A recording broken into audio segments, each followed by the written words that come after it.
We're back again today for the rear suspension this time. Last night I just filmed that video you would have seen last on the channel. I explained the whole front situation that we had going on. Today hopefully we'll finish it off. All that's left is the rear suspension and the differential and the gas tank. Kind of similar to the front, it's a little bit of a different setup and it's usually pretty rusty back there. The knuckles actually have one pin that goes through them, one bolt I guess that goes through, and it always rusts in. It's going to be definitely a nightmare. I had to cut it off the last car. Hopefully this one we can get a little bit easier without having to cut both sides. It is what it is. One quick thing to mention is the engine bay here. I did some of the ABS stuff. I took the clutch master cylinder out.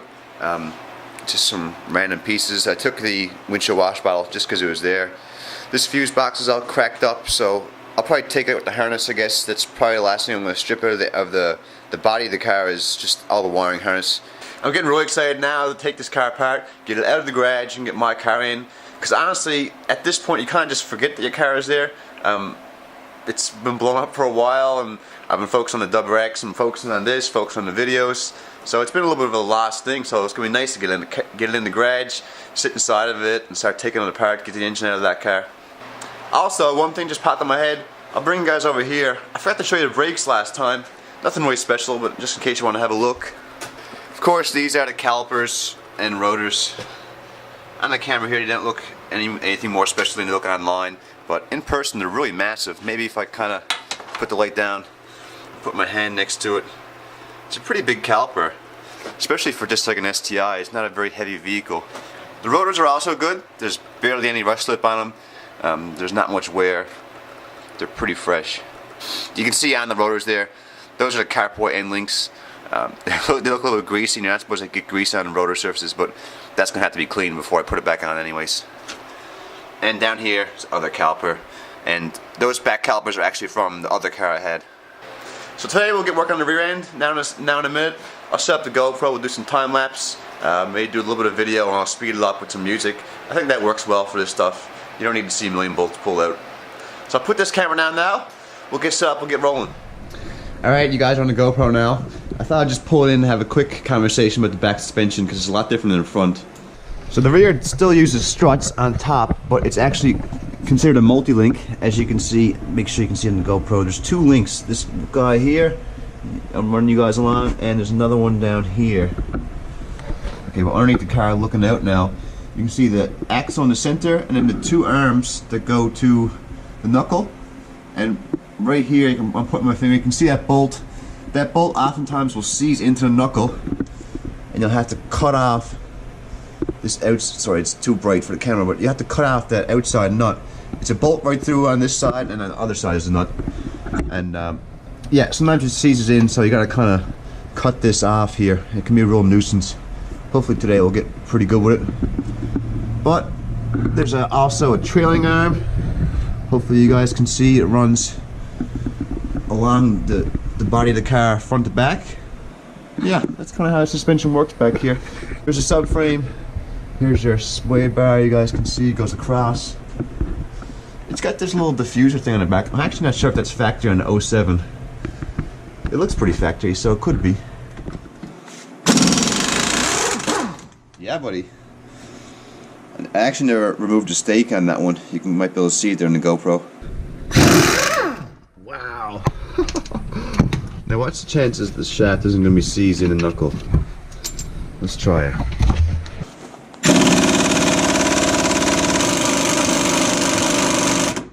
Wow. We might get away easy with this one. Let's see. This is unbelievable. I can't believe it's coming out.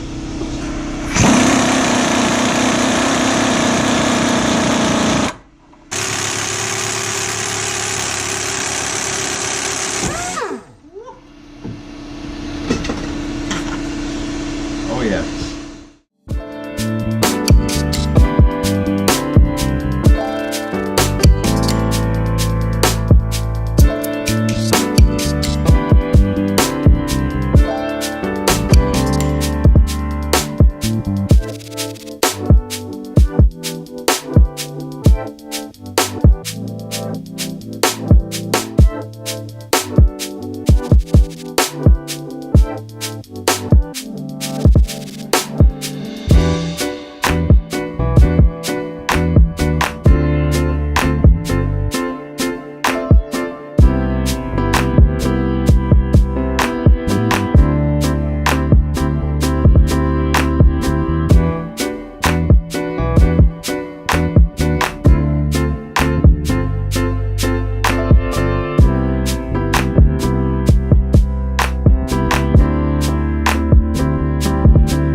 And just like that, we're done. I'm really tired now. It's been a long day, and the Christmas treats are not good fuel for this stuff. I need to get back on a good diet. This car is ready to leave. Everything is stripped. Everything I could possibly want. Gas tank's out, you guys seen that. The wiring harness, just pulled that out just in case someone wants it. I'll sell it on eBay. It's different than my car. The 07 is different than the 05. The connectors don't really line up. It's just a modern, updated style. So it's not really useful to me unless I want to do something custom with it.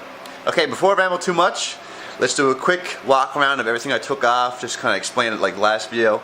Some stuff you guys might have missed. Some might have just kind of not filmed for a second because we're in the middle of doing something. Okay, so we've got the rear knuckle. But just to explain this a little better, there's one long bolt that goes through it, and it clamps from one lateral link right through to the other guy over here, and it seizes in because it's open to the atmosphere here. Obviously there's nothing that caps over this. It seizes into here and here, and it seizes into the bushings themselves. It seizes into that. So sometimes it can be a bit difficult. Sometimes you got to just burn the bushings out and then deal with the shaft later, which is what happened on the other one. So I'll show you that now. Getting back to the left side of the car, because the other one was the right side. You can see it's stuck in.